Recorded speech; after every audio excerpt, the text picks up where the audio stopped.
Hello students, मेरा नाम है अरुण शर्मा। आप सभी का अरुण कोचिंग क्लासेस में बहुत बहुत स्वागत है। वेटेड एवरेज प्रॉफिट मेथड, ये हमारा नेक्स्ट मेथड है ना। तो आइए पहले इसको डिस्कस करेंगे हम।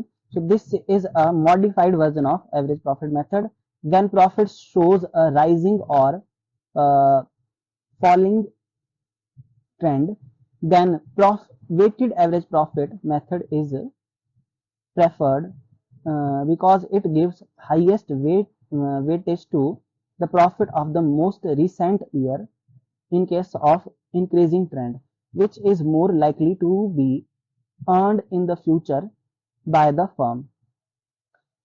सो बच्चों, ये वाला प्रॉफिट जो है, ये वाला जो सॉरी मेथड है, ये वाला इस मेथड से भी जो है वो क्वेश्चन को किया जाता है। इस मेथड में होता क्या है कि जो आपके प्रॉफिट है, देखिए जैसे नीचे बताया गया है, if profit shows an increasing trend, है ना। जैसे कि आपका प्रॉफिट जो है वो बढ़ता है ना, देन जो है वेट दिए जाएंगे 1 2 3 4 एटसेट्रा आर यूज, इस तरीके से, है ना।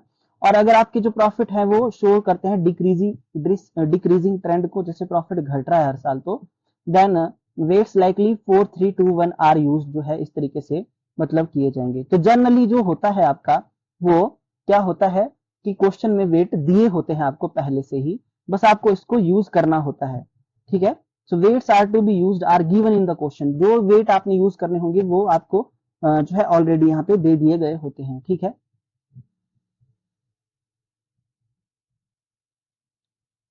तो देखिए यहाँ पे आपके पास following equations are used to value of the goodwill. देखिए मतलब यहाँ पे किस तरीके से आपको फार्मूला दिया गया है, इस फार्मूले को नोट डाउन आप कर लीजिए, है ना, कि किस तरीके से आप जो है वो वेटेड एवरेज प्रॉफिट मेथड का यूज करेंगे। तो यहाँ पे क्या लिखा गया है कि वेटेड एवरेज प्रॉफिट का फॉर्मूला क्या है, total of product of profits.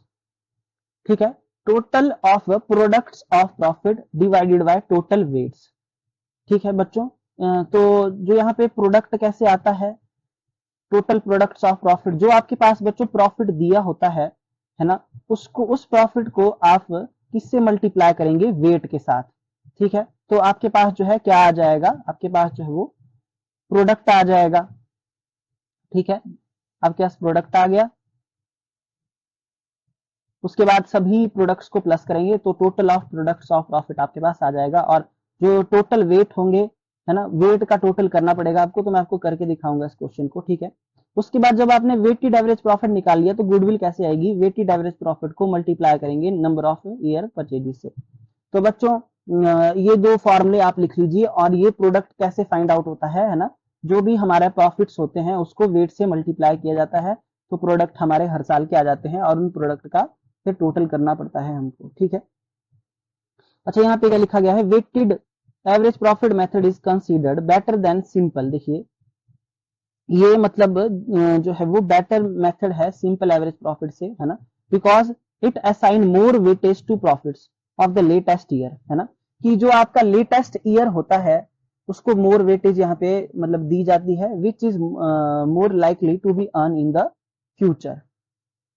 मतलब इसको जो है वो ज्यादा बेटर माना जाता है, यहाँ पे ऐसा बताया गया है। यहाँ पे क्या बोला गया है, दिस मेथड इज प्रेफर, है ना। ये मेथड मतलब कब प्रेफर्ड होगा हमको, when the profits over the past 4 year और 5 years have been continuously rising, है ना। मतलब पिछले 5 या 4 सालों से लगातार या तो प्रॉफिट बढ़ रहा है ना, या घट रहा है, तब क्या होगा, ये मेथड प्रेफर किया जाएगा। नॉर्मल प्रॉफिट और loss for each of the past year is taken into account after adjusting abnormal. देखिए बच्चों उसी तरीके से आपको एबनॉर्मल लॉस जो होगी, एबनॉर्मल इनकम होगी, उसको प्लस माइनस करना पड़ेगा, है ना। उसके बाद आपके पास नॉर्मल लॉस या नॉर्मल प्रॉफिट आएगा, तो उस, है ना, तो जो नॉर्मल प्रॉफिट और नॉर्मल लॉस आएगा उसको मल्टीप्लाई करेंगे फिर वेट से, मतलब। तो ये पॉइंट्स भी आप यहाँ पे जो है नोट डाउन कर लीजिए। ठीक है।